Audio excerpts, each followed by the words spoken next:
क्या आप जानते हैं कि न्यूज़ भी मार्केट को इम्पैक्ट करता है? क्या आपको पता है कि ऐसे कौन से न्यूज़ हैं जो पिछले एक वीक में मार्केट को मदद कर सकते हैं, या तो ऊपर जाने में या नीचे जाने में? क्या आपको पता है कि इक्विटी मार्केट्स में कौन कौन से इंपॉर्टेंट न्यूज़ हैं? क्या आपको पता है कि क्रिप्टो में क्या क्या बदल रहा है? क्या आपको पता है कि क्या क्या चेंजेस आ रहे हैं? अगर नहीं, ये वीडियो आपको देखना चाहिए।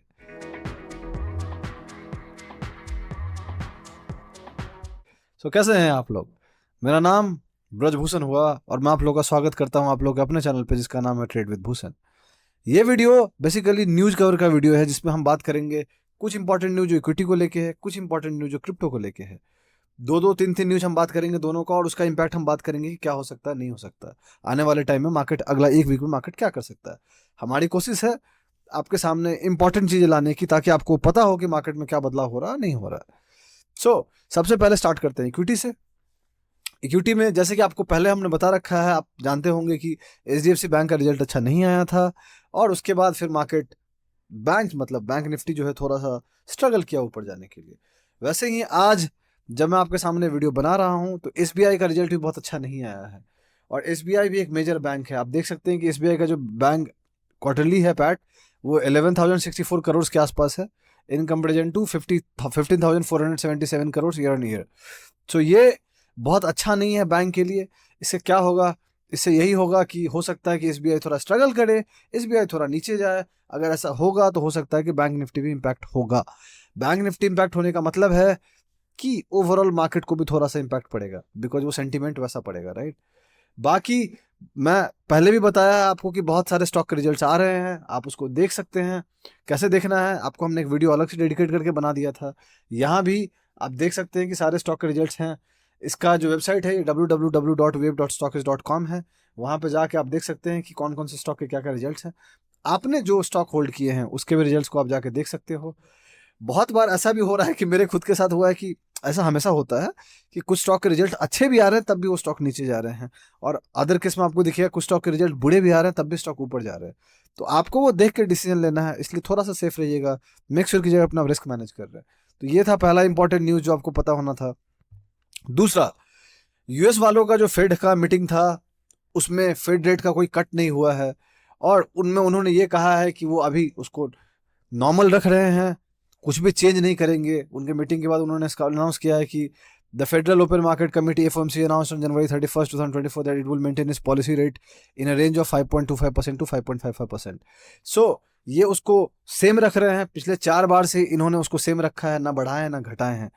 पहले उससे बढ़ा रहे थे, रेट कट बढ़ा रहे थे।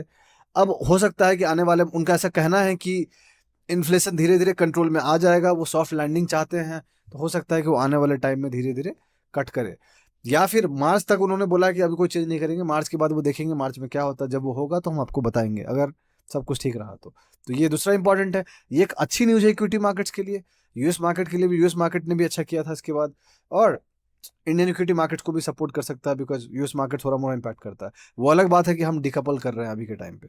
डिकपल मतलब यूएस मार्केट जब कोई स्ट्रगल कर रहा था तो हम अच्छा कर रहे थे। तीसरा जो सबसे इंपॉर्टेंट है वो ये है कि यूएस का जॉब डेटा का नंबर आया है, और वो भी नंबर उनके मार्केट के लिए अच्छा रहा है। तो आप देख सकते हो कि उन्होंने ऑलमोस्ट 3,53,000 जॉब्स नया ऐड किया है, और इसका मतलब है कि ओवरऑल उनके चीज़ें अच्छी चल रही है।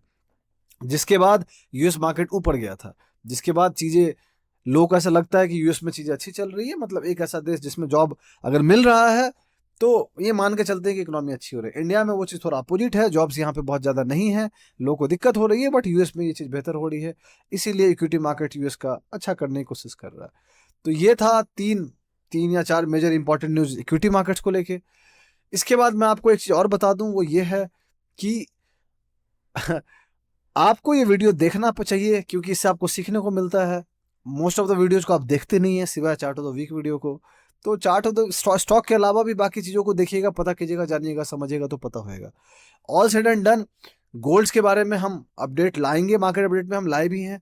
आपने नहीं देखा तो आप जा सकते हैं, अगर नहीं देखे हो तो इसमें समझ लो कि गोल्ड जो है वो ऑलमोस्ट एक रेजिस्टेंस के पास है, जो कि $2,078 के आसपास का उसका रेजिस्टेंस। अगर उसको ब्रेक कर देगा तो कॉमोडिटी जो है उसमें पैसा मूव होएगा, जिसको जो इक्विटी को थोड़ा इम्पैक्ट कर सकता है। तो इसीलिए आपको थोड़ा सा संभलने की जरूरत है।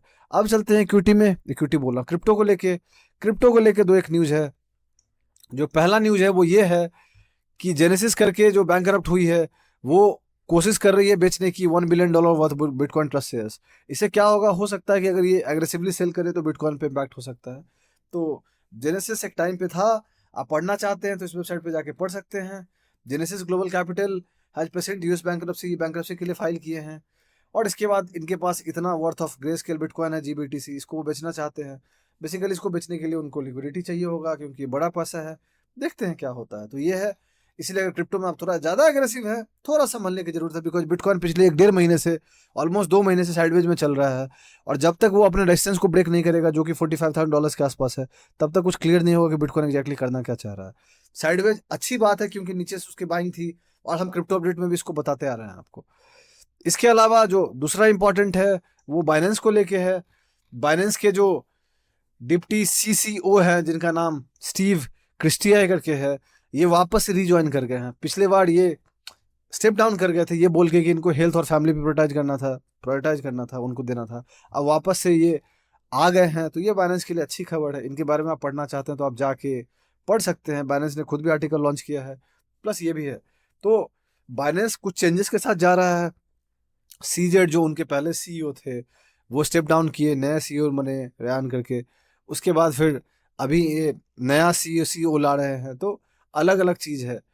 ये चेंजेस के थ्रू जा रहे हैं जो कि अच्छा चेंजेस भी हो सकता है आने वाले टाइम में, क्योंकि जरूरी नहीं कि जो बंदा पहले आया वही सब कुछ अच्छा करे। तो ये एक अच्छे बंदे हैं, इनकी रेपुटेशन भी अच्छी रही है, इनके बारे में कहा जाता है कि इनको काफ़ी नॉलेज है। बाकी आप चाहें तो इनके बारे में पढ़ सकते हैं, यहाँ पे उनके बारे में दिया भी है अगर आप देखिएगा तो। Formally of crypto currency senior vice president of compliance थे ये। अब ये क्या क्या करेंगे वो भी यहाँ पे लिखा है।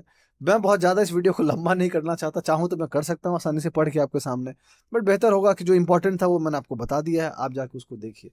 तो यही चीज़ थी जो मेजर चल रही है।